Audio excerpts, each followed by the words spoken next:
Right. இயேசுவின் நாமத்தினாலே கர்த்தருடைய பரிசுத்த நாமத்துக்கு சோதனம். கர்த்தர் நம்மோடு பேசுவாராக இந்த சங்கீதத்தின் மூலமாய். நன்றியோடு கூட துதிக்கிறேன் இயேசுவின் நாமத்தினாலே. நான் இன்றைக்கி அபிவிசுவாசத்தை குறித்து உங்களோடு பகிர்ந்து கொள்ள விரும்புகிறேன். அபிவிசுவாசம் எப்படி வருது, ஏன் வருது, அதை எப்படி ஜெயிக்கணும், தேவன் என்ன செய்கிறார், நமக்கு என்ன செய்திருக்கிறார், நமக்கு ஏன் அந்த அவிசுவாசம் வருது, அதுங்கிறதான் நான் சொல்ல விரும்புகிறேன். தேவன் செய்த அநேக நன்மைகள் உண்டு இந்த உலகத்தில். தேவன் செய்த நன்மைகளை நீ ஆவிக்குரியவர்களாக இருந்தால் தான் தேவன் செய்கிற காரியங்களை புரிந்து கொள்ள முடியும். முதல்ல சமாதானம். உலகம் தரக்கூடாத தேவ சமாதானத்தினாலே நம்மை நிரப்புகிறார். அந்த அந்த சமாதானம் நீங்கள் உலகத்தில் உள்ள ஜனங்களுக்கும் கிறிஸ்துவ ஜனங்களுக்கும் உள்ள சமாதானங்கள் ரொம்ப வித்தியாசமானது. பாதுகாப்பு. உலக ஜனங்கள் பணத்தையும் பலத்தையும் சொந்த பந்தங்களையும் நம்புகிறார்கள். நாம் தேவனையும் தேவ வசனத்தையும் அல்லேலூயா நம்புகிறோம். நம்பி அந்த அந்த ரெண்டு பேருடைய பாதுகாப்பையும் பார்த்தீங்கன்னா நமக்கு தான் பாதுகாப்பு அதிகமாய் காணப்படும். இதெல்லாம் அநேகர் புரிந்து கொள்கிறார்கள், அநேகர் புரிந்து கொள்வதில்லை. புரிந்து கொள்ளாதனால இந்த அபிவிசுவாசங்கள் மேற்கொள்ளுகிறது. அபிவிசுவாசங்கள் மேற்கொண்டு நாம் தேவனோடு சார்ந்து பணம் சம்பாதிக்கிறது மட்டும் இல்லை, ஆத்தும விடுதலைக்குள்ளே சமாதானத்துக்குள்ளே நாம் வருவதில்லை. அநேக கிறிஸ்தவர்கள் அதை செய்கிறாங்க. ஏன் அந்த அபிவிசுவாசம் வருது அப்படின்னு? ஆனால் ஆண்டவர் செய்கிற காரியங்கள் பயங்கரமானவைகள், அதிகமானவைகள். நான் இப்போ ஒரு கதை சொல்ல போகிறேன். காலை பிரதர் கல்யாணத்துக்கு முந்தி ஒரு 2-3 பிள்ளைகள்கிட்ட கூட பழக்கம் இருந்தது.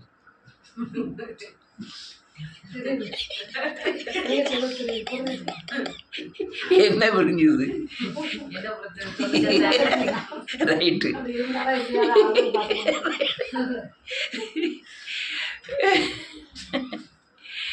அவருக்கு 2-3 பிள்ளைகள்கிட்ட பழக்கம். உங்கள் தாத்தா கதையை தான் கேட்டுக்கோ. ஆடு மேய்க்க போகணும், மாடு மேய்க்க போன இடத்துல காட்டு வேலை பார்க்குற இடத்துல வேலைக்கு வர ஆளுக்க கூட பழக்கம் ஏற்பட்டது. இது ரொம்ப தொடர்ந்தது.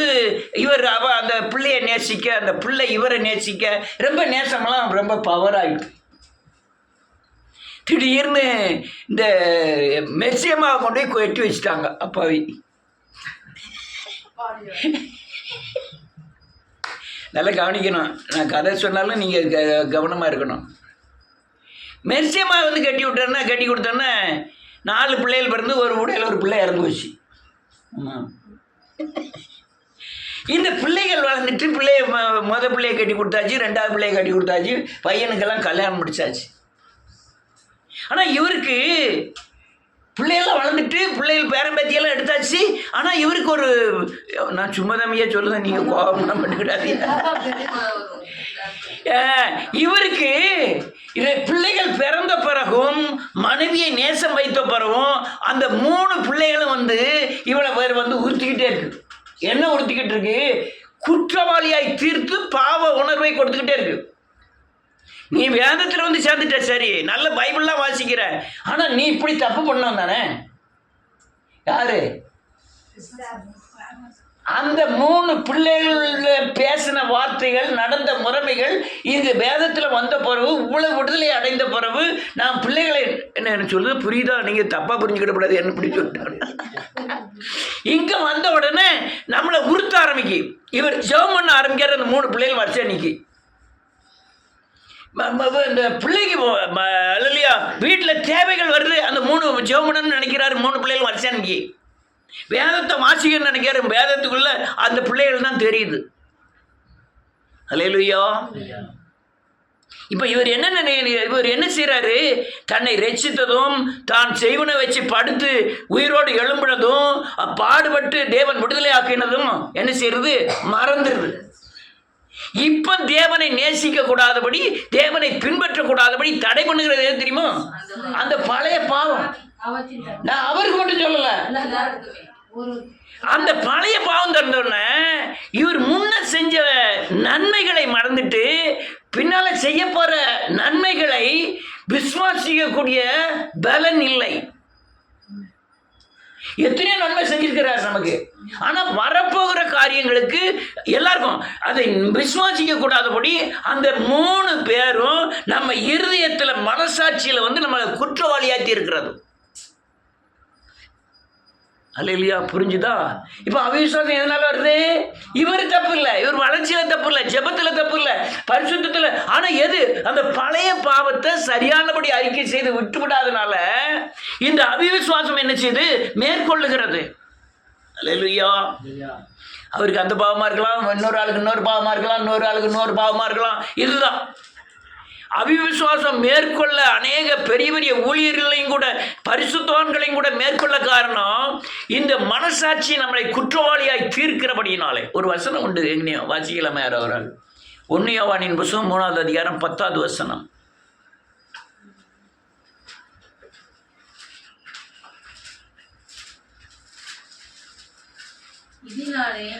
தேவனுடைய பிள்ளைகள் 20 வச்சுப்பா, 3:20. சோத்ரம். நம்முடைய இருதயமே நம்மை குற்றவாளியாய் தீர்க்குமானால் இருதயத்திலும் இருந்து 6 நல்ல காலங்க நம்ம இருதயமே நம்ம குற்றவாளியா இருக்கு. பிரச்சனை என்னன்னா அந்த 3 பிள்ளைகளையும் சிலுவையில கொண்டு போய் ஆணி அடித்து அரைந்து பாவம் மன்னிப்பின் நிச்சயத்தை பெறாதனால அந்த 3 உருவங்களும் வந்து நிக்கி. நல்லா புரிஞ்சுக்கணும். இந்த 3 உருவங்கள் என்ன செய்யுது? தேவனுடைய கரத்தை உங்களுக்கு கட்டிப்படுது. நல்லா செஞ்சவர் தான் ஆண்டவர். எத்தனை உயிரை கூட காப்பாற்றினவர் தான். இன்னைக்கு ஏன் நன்மை செய்ய முடியலன்னா அந்த 3 உருவங்கள் மேல வைக்கிற அந்த குற்ற மனசாட்சி தேவன் மேல வைக்கிற விசுவாசத்தை தளர்த்தி விடுகிறது. நம்ம இருதயத்தை குற்றவாளியாக்கி இருக்கிறது. அல்லேலூயா.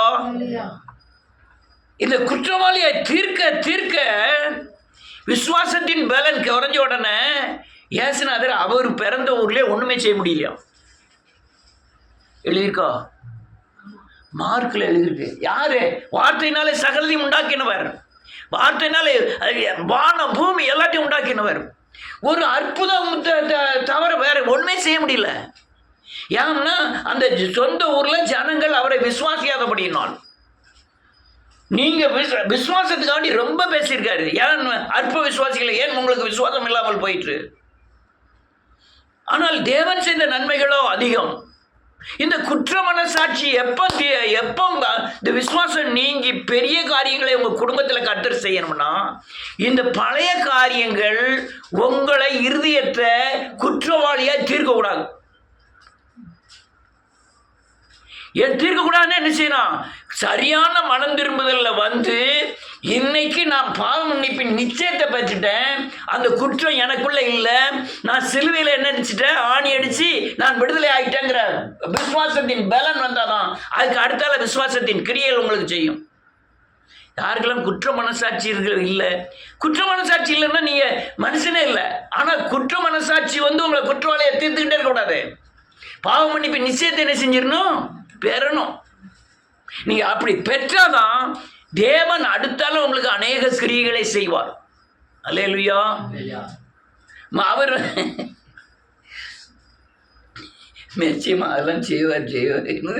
அதெல்லாம் தெரியும். யார் செய்வா செய்ய மாட்டோம்னு தெரியும். ரைட். அவ்வளோ புரிந்து கொள்ளுதல் நல்லது தான். அல்லேலூயா. இவன் சுருக்கமாக சொல்ல போனால் பழைய பாவம் சொல்லுங்க நமக்கு இருதயத்தில் குற்றவாளியாய் தீர்க்கிறபடினாலே வருகிற பெரிய காரியங்களை தேவன் செய்வதற்கு இது அவிசுவாசத்தை கொண்டு வந்து அவருடைய கரத்தை கட்டி போடுகிறது. அல்லேலூயா. விசுவாசியாதவர்களே வனாந்தரத்தில் அழிச்சிட்டான ஆண்டவர். வேதம் சொல்லுது விசுவாசியாதவர்களை அழித்தார். இன்னைக்கு அநேகர் கிறிஸ்துவை விட்டு பின்வாங்க காரணம் என்ன? அவிசுவாசம். ஆனா தேவன் செய்த காரியங்கள் ரொம்ப.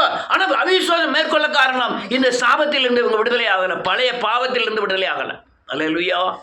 2 இருந்துக்கிட்டோம். நீங்க மாம்சத்தை தான் கிடையாது செய்யும். நீங்க பாவமும் இருந்துக்கிட்டோம், குற்ற மனசாட்சி இருந்துக்கிட்டோம், தேவனும் இருந்துக்கிட்டோம்னா உங்களுக்கு வந்து விசுவாசத்தின் கிரியை இருக்காது. அல்லேலூயா. நம்மள குற்றவாளியை தூக்கிட்டே இருக்கோம். நீ ஜெபம் பண்ண முழங்கால் போட்டிருப்பீங்க. நீ பெரிய வாக்கிய, உன்னை பற்றி தெரியாதா? எது சொல்லும்? எதுக்குள்ள? இருதயத்துக்குள்ள. நீ யோசிக்க. அப்போ மனசுக்குள்ளே என்ன நினைக்குது? நம்ம இவ்வளவு அசிங்கமாக இருக்கும், கர்த்தர் எனக்கு ஒன்றுமே செய்ய மாட்டார். ஆனால் ஜெபம் கரெக்டாக இருக்கும். கர்த்தாவே அதை தாரும் இதை தாரும். ஆனால் உள்ள அவிசுவாசம் ஓடிக்கிட்டே இருக்கும். ஆனால் நீங்கள் அப்படி பிசாசு வரும்போது, போ பிசாசே, நான் இந்த பாவத்தை சிலுவையில் அரைஞ்சு பாவம் மன்னிப்பு நிச்சயத்தை என்ன செஞ்சுட்டேன், பெற்றுக்கொண்டேன் அப்படிங்கிற உறுதியான, வாய்ப்பேச்சு இல்லை, உறுதியான எண்ணம் உங்கள் இருதயத்தில் இருக்கணும். அல்லேலூயா.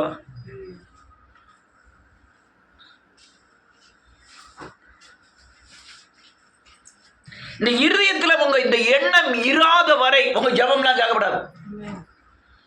அதுக்கப்புறம் வளர்ச்சி இருக்கு. நீங்க பாட்டில் அடுத்த கண் பரிசுத்தமாகணும், இருதயம் பரிசுத்தமாகணும், காது பரிசுத்தமாகணும், வாய் பரிசுத்தமாகணும். இதெல்லாம் ஒன்று ஒன்றா பரிசுத்தமாகிட்டே இருக்கணும். நீங்க எவ்வளவு பரிசுத்தமாகிட்டே இருக்கிறதோ அவ்வளவு விசுவாசம் கிரியை செய்யும். எவ்வளவு விசுவாசம் கிரியை செய்தோ நீங்க தேவனை தரிசித்து கொண்டே இருப்பீங்க. அதான் வளர்ச்சி. அல்லேலூயா. வாசிக்கலாம்.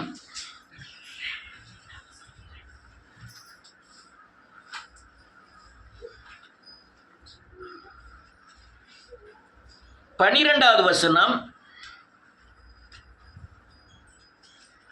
அவர்களுடைய பிதாக்களுக்கு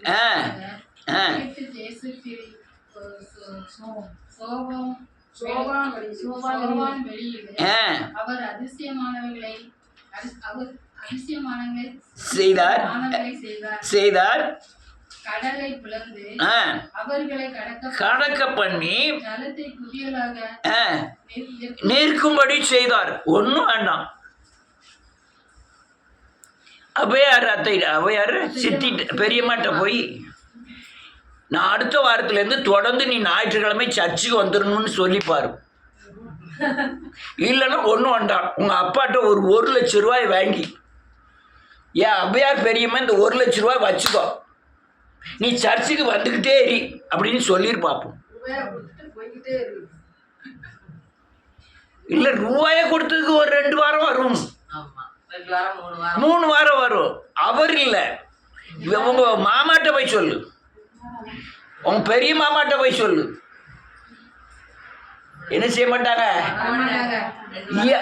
2 வாரம் வருவாங்க. 2 வாரம் அந்த 1,00,000 ரூபாய் நினைப்பு உடனே சாக்கு போக சொல்லுவாங்க. ஏல எனக்கு அது சரியில்லை, இது சரியில்லை, அது அப்படி ஆயிட்டு, இது இப்படி ஆயிட்டுன்னு சொல்லுவாங்க. அப்படி போனால் ஒரு 2 மாதத்துக்கு வருவாங்கன்னு வச்சுக்கிடுங்களேன். அந்த 1,00,000 ரூபா கூட கூட கொஞ்சம் வாரம் கூடும், ரூபா குறைய வாரம் குறையும். அல்லேலூயா. அப்போ நம்ம எப்படி வந்தோம்? அதுதான் பெரிய காரியம். அதுதான் பெரிய காரியம். ஞானிகளுக்கு வெளிப்படுத்தாம பேதைகளுக்கு வெளிப்படுத்துறான் கர்த்தர். அல்லேலூயா. வெளிப்படுத்தி எவ்வளவு பிரச்சனை தெரியுமா? சமுதாயத்தை விடணும், அண்ணன் தம்பிகளை விடணும், அல்லேலூயா, சொந்த பந்தங்களை விடணும், அல்லேலூயா, தெருக்கல்ல பழக்க வழக்கத்தை விடணும், எத்தனையோ காரியங்கள். அவ்வளோத்தையும் விட்டு நம்ம தேவனுக்குள்ள வந்திருக்கோம். சாதாரண காரியம் உங்களால் ஆகிறது அல்லவே அல்ல. அல்லேலூயா. இதில் ஒரு பெரிய கொடுமை என்ன தெரியுமா? நீங்கள் சேவித்த சாமியே உங்களை விடாது. நீங்கள் சேவித்து வந்த சாமியை உங்களுக்கு மறைமுகமாக எப்படியெல்லாமா தாக்கல் கொடுக்கணுமோ, ஆனால் புரியாமல் தேவனை விசுவாசிட்டு வந்துடுவோம். அது ஒரு பகுதி. ஆனால் தடை பண்ணிகிட்டே இருப்போம் அநேக காரியங்களை. அல்லேலூயா. இதுதான் பெரிய செங்கடல். இது என்ன கடல்? செங்கடல். பிறந்து வந்திருக்கோம். இங்கே வந்த பிறகு எதையுமே சார்ந்து வாழாம தேவனை மட்டும் சார்ந்து வாழக்கூடிய பலத்தை பெற்றிருக்கிறோம். 2 சைடும் தண்ணி குவியல், நேரம் நடந்து போறாங்க. எப்படி இருக்கும்? உங்களை தான் ஏன் காக்கேன். கடலில் பிளந்து போகிறாங்க. கடலில் இந்த சைடில் ஒரு மதில் மாதிரி தண்ணி நிற்கி, இங்கே மதில் மாதிரி தண்ணி நிற்கி, நடுவில் கட்டாந்தரையில் நடந்து போனாங்களாம். தண்ணி சவதியே கிடையாது, சிமெண்ட் ரோடு போட்ட மாதிரி அதில் நடந்து போகிறாங்க. யார்? இஸ்ரவேல் ஜனங்கள். அது எப்படி இருக்கும்? ஆச்சரியமாகவும் வந்த உடனே என்னமா ஜெபம், அப்பா வைராக்கியமான ஜெபங்கள். அதான் அந்த குவியல். அல்லேலூயா. ஆச்சரியமான குவியல். எங்கே வந்து வீட்டுக்கு ஜெபம் பண்ண வருவோம் இவங்களுக்கெல்லாம். எப்போ 97 நினைக்கிறேன், 98, 97, 99 காத்திருப்பாங்க. ஒரு ஆள் மாத்திரம் பீடி தட்டை தூக்கிட்டு பக்கத்துட்டு ஓடிடும். காத்திருப்பாங்க எதுக்கு? ஜெபம் பண்ணதுக்கு. ஒரே ஜெபம் டாம் டீம்டு. அடுத்த மறுநாள் வருவார். நான் வந்த உடனே அவங்க முதல்ல செய்யறதே தூத்து.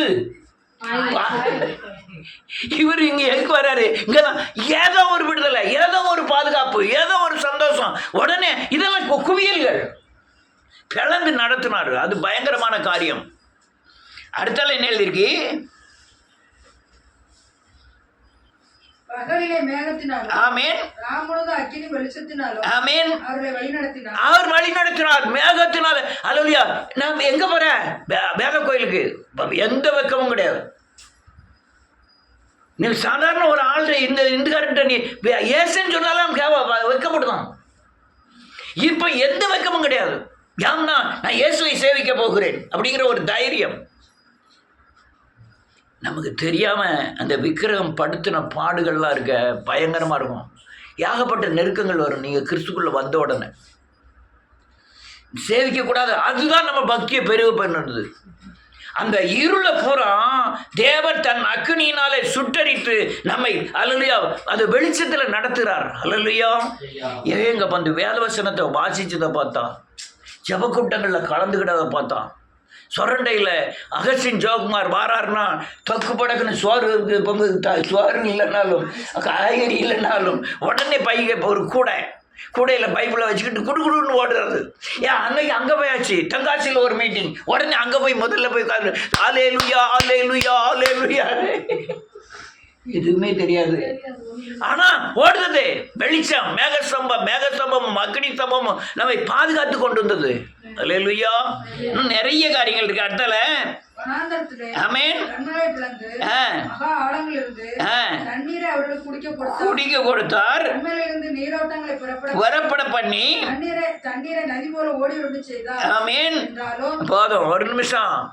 அவர் கண்மலையை திறந்து இந்த பூமியில வாழ்வதற்குண்டான எல்லா சௌரியத்தையும் பண்ணி கொடுக்கிறார். ஆமென். எல்லா சௌரியத்தையும் பண்ணி கொடுக்கிறார். எப்படியெல்லாம் நமக்கு போஷிக்கணுமோ அப்படிலாம் போஷிக்கிறார்.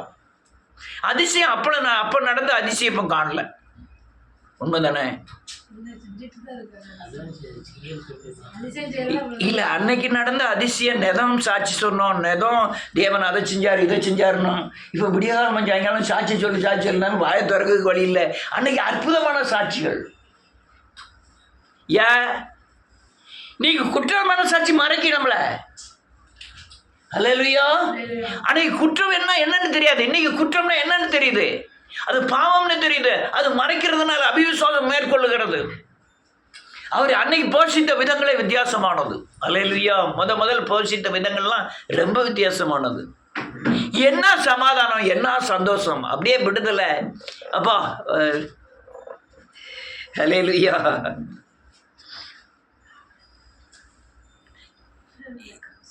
இந்த நான் எத்தனையோ எப்பவுமே சொல்லியிருக்கேன்னு நினைக்கிறேன்.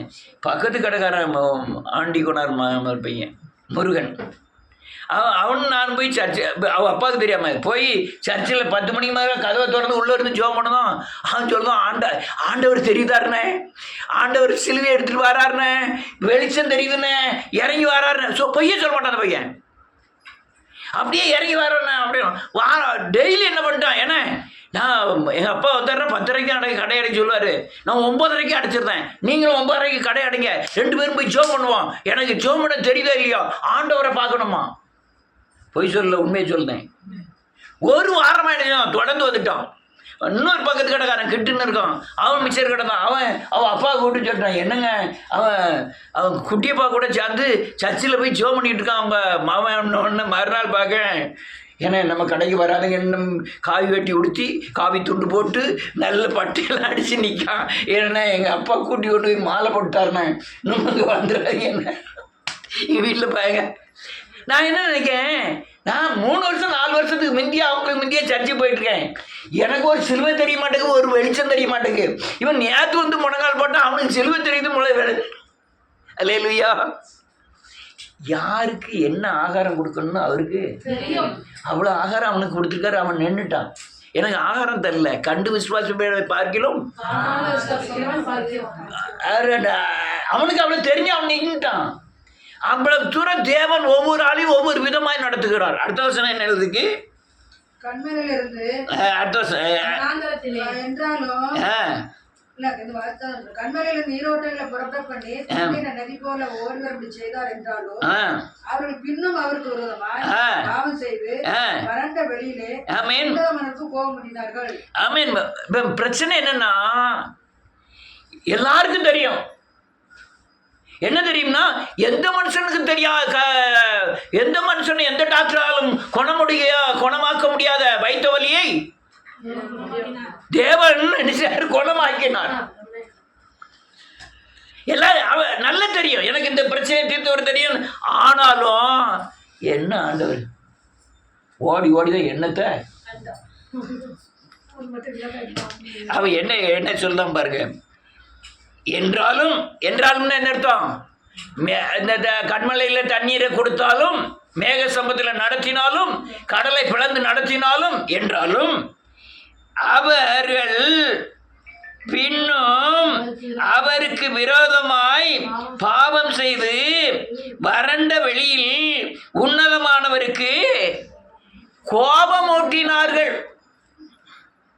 இப்பதான் என்ன செய்து தேவனுடைய சத்தத்தையும் தேவனுடைய நடத்துதலையும் ஆலோசனையும் அவர் செய்துகிட்டே இருக்காரு.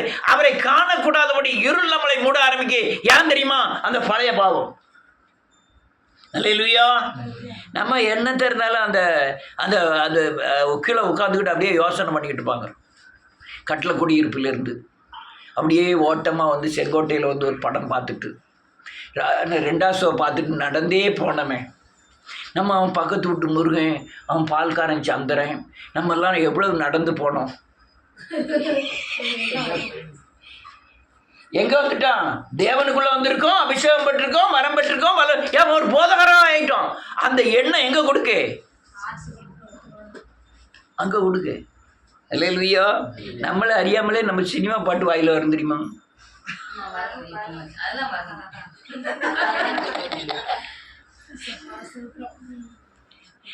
நான் அப்படிதான் உள்ள இருந்து வரும்போது தேரே மேரே பீச்சுமே கைசக பந்தன் அப்படின்னு ஒரு பாட்டு. நம்ம 2 பேருக்கும் நடுவில் எவ்வளவு பெரிய பந்தம் இருக்குன்னுட்டு உடனே எங்கள் வீட்டம்மா உடனே கூப்பிட்டு என்ன பாட்டு படிக்கீங்க யாவும் இருக்கா?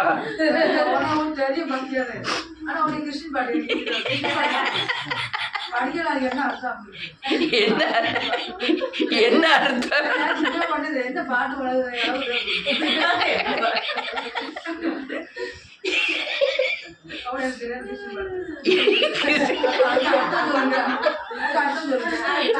அதை எப்படி மாற்றியாச்சு? ஆனோர் நானும் ஒன்னா இருக்காங்க.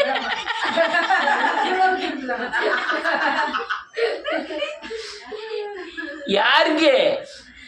போதகனுக்கு. யாருக்கு? வசனத்தில் உள்ள அர்த்தம் சொல்றவனுக்கு. எது வருது? பழைய எங்கேயோ எப்பமோ கேட்ட பாட்டு. அந்த பாட்டு என் மனசுல வந்து ஓட ஆரம்பிக்கு, வாயிலோடி வெளியே வருது. இது என்ன செய்யுது?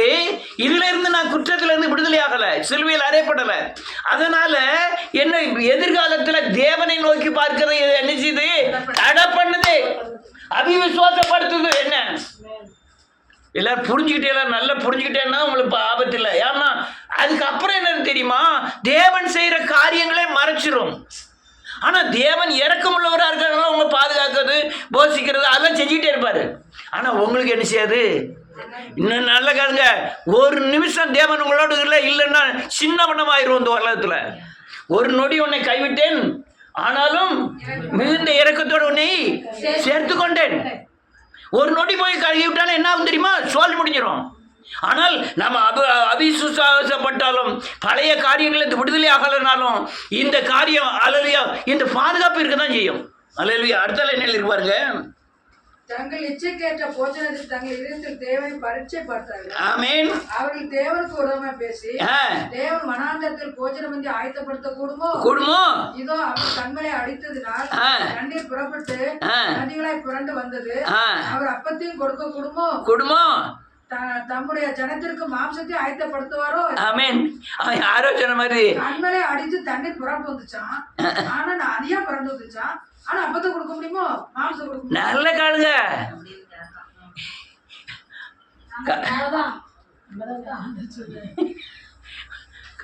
விஜய் கார் கொடுக்க போறாரு.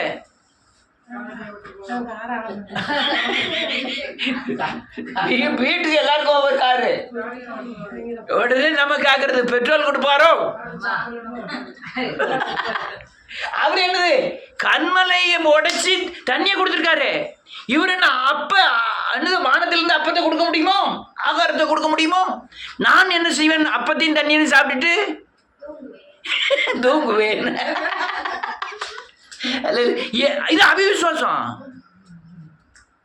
அவன் என்ன சொல்றான்? இவன் என்ன சொல்றான்? அன்னைக்கு என்னை உயிரை காப்பாத்தினாரு. ஆமென். இன்னைக்கு நான் வீட்டில் படுத்திருப்பேன், நடமாட்டேன், உழமாட்டேன், விதைக்க மாட்டேன். என் வயல் என்ன செஞ்சிடணும்?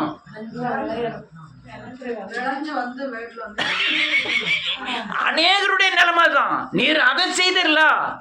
நான் சர்ச்சுக்கு போக மாட்டேன், பரிசுத்தமாக இருக்க மாட்டேன், ஜெபம் பண்ண மாட்டேன், இருதயத்தில் கசப்பா வைக்க மாட்டேன், மாம்சத்தின் கிரியையிலேருந்து விடுபட்டுருவேன், விடுபட மாட்டேன். ஆனால் நீர் எல்லா காரியங்களையும் செய்யலாம்.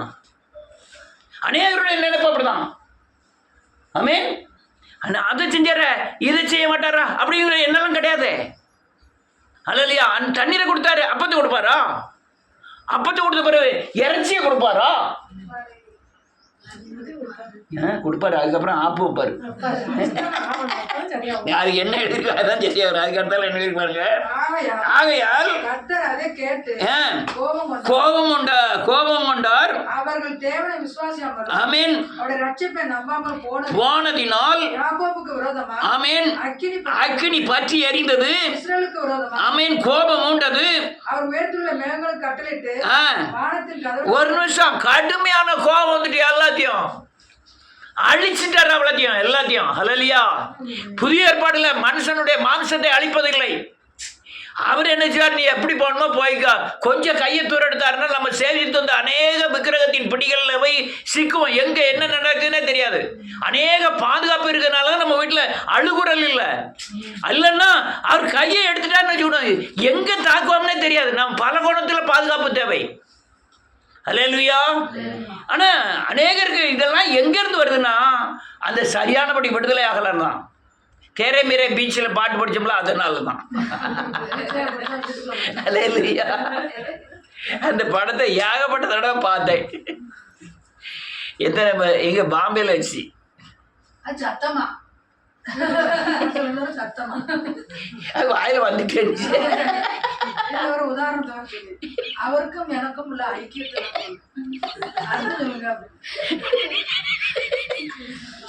இப்பதான் உண்மை இங்க வருது. அன்னை சொல்லி நம்ம நானும் நம்பிட்டேன். இப்பதான் தெரியும். இப்ப ஏன் உண்மையை சொன்ன? நானும் யோக்கியன், நானும் சிலுவையில் அறையக்கூடிய பகுதி நிறைய இருக்கு. நான் மூடி மறைச்சு என்னை பரிசுத்தவனா காமிக்கவோ, நான் நீதி உள்ளவன் காமிக்கவோ விரும்பல. ஏன் விரும்பலைன்னா, நான் உங்களுக்கு கீழே தாழ்த்தினாதான் நீங்க உயர்த்த முடியும். நீங்களும் அவனே இப்படி இருக்கா நம்மளும் இப்படி இருப்போம்னு நினைச்சிடக்கூடாது. அல்லேலூயா. வேதம் சொல்லுது, விசுவாசம் போனபடினாலே அவருடைய ரட்சிப்பை நம்பாலும் போனதினால் யாக்கோப்புக்கு விரோதமாக அக்கினி பற்றி எரிந்தது, இஸ்ரவேலுக்கு விரோதமாய் கோபம் மூண்டது. எல்லாத்தையும் குழியை தோண்டி போதிச்சிட்டாரு. பூமி பிளந்தது, அப்படியே மூடிட்டு மோசையை கூப்பிட்டு சொல்லாரு, மோசேங்க வா, உன்னை நான் பெரிய ஜாதி ஆக்குவேன், இவங்களெல்லாம் அப்படியே அழிக்க போறேன் அப்படின்னாரு. அவன் கூப்பிட்டு சொல்லலாம், ஆண்டவரே அழிச்சிடாதீங்க ஆண்டவரே, என் பேர் என்ன ஜீவ புஸ்தகத்துல இருந்து என்ன செஞ்சிடும், என்னை விட்டுருங்க, ஜனங்களை விட்டுருங்க. அதுக்கப்புறம் இறக்கமுள்ளவர் அர்த்தம் என்ன செய்தார் பாருங்க. உயரத்தில் உள்ள மேகங்களுக்கு கட்டளையிட்டு திறந்து ஆகாரமாய் வர்ஷிக்க பண்ணி, ஆமென், அவர் வானத்தின் தானியங்களை கொடுத்தார். அடுத்தல என்ன எழுதிருக்கு? ஆமென் ஆமென். பூரணமாய் மேல இருந்து அனுப்பிக்கிட்டே இருக்கிறார். இது பழைய ஏற்பாடுல வாங்க மேல எங்க ரொட்டி கடை வச்சிருக்காரோ, மேல இருந்து அப்பத்தை மேல இருந்து உளுந்துத தானி அங்க என்னமோ விளைச்சிக்கிட்டு இருக்காரோ, விளைய வச்சுட்டு இருக்காரோ. அது பழைய ஏற்பாடு புதிய ஏற்பாடுக்கு திஷ்டாந்தரமாக இருக்கிறது. எனக்கு பழைய ஏற்பாடு மாம்சத்துக்குரியது, புதிய ஏற்பாடு அல்லேலூயா ஆவிக்குரியது. இந்த மன்னா மேலிருந்து வர்ஷிக்க பண்ணக்கூடிய ஆகாரம் இயேசு என்ற அப்பம். இவர்தான் வானத்தில் இறங்கின ஜீவாப்பம். இதை புசிக்கிறவன் மரித்தாலும் பிழைப்பான், மரியாமலும் இருப்பான். இந்த ஆகாரத்தை குறிக்கும்படியாக தான் அந்த ஆகாரம் எழுதப்பட்டிருக்கிறது. அல்லேலூயா. அப்போ உங்களுக்கு அவிசுவாசம் நீங்கணும்னா இந்த ஆகாரத்தை என்ன செய்யணும்? எந்த ஆகாரத்தை? வேத வசனம் சரீரமாகிய அப்பம். என்னது? உங்களுக்காக பிற்கப்படுகிற சரீரமாகிய அப்பம். அப்ப என்னது? அந்த மாமிசம் என்னது? இயேசுவின் பலி. என்னது? ஒன்னு வார்த்தை சொல்லுங்க, இன்னொன்னு மாமிசமாகிய சரீரமத்தில் உள்ள மாம்சமாகிய பலி. அந்த பலிய நீங்க அறிக்கை செய்து அந்த பாவத்தை விட்டாதான் அவிவிசுவாசம் உங்களை என்ன செய்யாது? மேற்கொள்ளாது. அவிவிசுவாசம் என்னைக்கு மேற்கொள்ளுதோ தேவன் நமக்கு எதிரியாய் மாறிடுவார். ஆமென், மாறிடுவார். அதனால அவிவிசுவாசம் மேற்கொள்ளாதபடி உங்களுக்குள்ள ஆளுகிற சக்தியை நீங்கள் அறிக்கை செய்து விட்டாதான் நீங்கள் விசுவாசிக்கவே முடியும். ஆமென், விசுவாசிக்கவே முடியும். கர்த்தர் ஸ்தோத்திரம். அதனால இதெல்லாம் காரியங்கள் நீங்க தெளிவா புரிஞ்சுக்கணும். நீங்க எவ்வளவு தூரம் அவிவிசுவாசத்தில் இருக்கீங்களோ அவருடைய கரத்தை கட்டி போட்டுரும். அவிவிசுவாசத்துக்கு தடை என்னது? அது எப்ப விடுதலை ஆகும்? அது இருக்குன்னு என்ன ஆகும்? உன் மனசுல குற்ற உணர்வு இருந்துகிட்டே இருக்கும். குற்ற உணர்வு இருந்துகிட்டே இருக்கும். அந்த குற்ற உணர்வு இல்லைங்கிற மனசாட்சி இருதயம் என்ன செய்யணும்? குற்ற உணர்வு இல்லை, சி இந்த பாவத்தை நான் சிலுவையில் அடிச்சு கொண்டுட்டேன், ஆண்டவர் இதுக்கு தண்டனை எனக்கு என்ன செய்ய மாட்டாரு? கொடுக்க மாட்டாரு, ஏன்னா சிலுவையில் அடிச்சுட்டேன் அப்படிங்கிற உறுதி உங்களுக்குள்ள என்ன செய்யணும்? உண்டாகணும். உண்டானாதான் நீங்க சிலுவையில் நீங்க ஆணி அடிச்சு அதுல இருந்து விடுதலை ஆனதுக்கு, அதாவது மனம் திரும்பி பாவ மன்னிப்பு நிச்சயத்தை பெற்றதின் அடையாளம். அந்த அடையாளம் வர வர நீங்க விசுவாசம் பெருகிட்டே இருக்கும். அடையாளம் குறைய குறைய விசுவாசம் குறைஞ்சிக்கிட்டே போகும். அல்லேலூயா. இதெல்லாம் காரியங்கள். அதனால தேவ கோபம் பற்றி எறிவதற்கு முன்பாக அநேக செங்கடலை பிளந்து நடத்துகிறது, கண்மலையை பிளந்து தண்ணீரை அனுப்பினது, வானத்தினிருந்து மன்னாவை போஷித்த காரியங்களுக்காய் அநேக காரியங்களுக்கு நீங்கள் நன்றி சொன்னீங்கன்னா இந்த விசுவாசத்தில் நீங்கள் பலப்படலாம். அநேக காரியங்களுக்கு நன்றி சொல்லலாம். அநேகர் அல்லேலூயா நன்றியோடு விசுவாசத்தினால தான் உலகத்தை என்ன செய்ய முடியும்? எல்லாத்தையும் பார்க்கலும் விசுவாசம் பெரியது. வேதம் தெளிவாய் சொல்லுகிறது. அல்லேலூயா. விசுவாசமே உலகத்தை ஜெயிக்கிற ஜெயம். தேவனால் பிறப்பதெல்லாம் உலகத்தை ஜெயிக்கும். அதனால் விசுவாசம் உங்களை உலகத்தை ஜெயிக்க வச்சிடும். இதெல்லாம் காரியங்கள் புரிந்து கொள்ளுங்கள். அநேக விசுவாசிகள் அவிசுவாசத்திற்கு வரக்கூடிய காரணம் அவர்கள் இருதயத்தை குற்றவாளியாக தீர்க்கிறத நீங்கள் சிலுவையில் அறிந்து விடுதலை ஆகாதனால தான் அது அவிசுவாசத்தை கொண்டு வருகிறது. அவிசுவாசம் உள்ளவர்கள் தேவனை சந்திக்கவே முடியாது. கர்த்தர் உங்களை ஆசீர்வதிப்பாராக. எல்லாரும் எழுந்து நிற்போம்.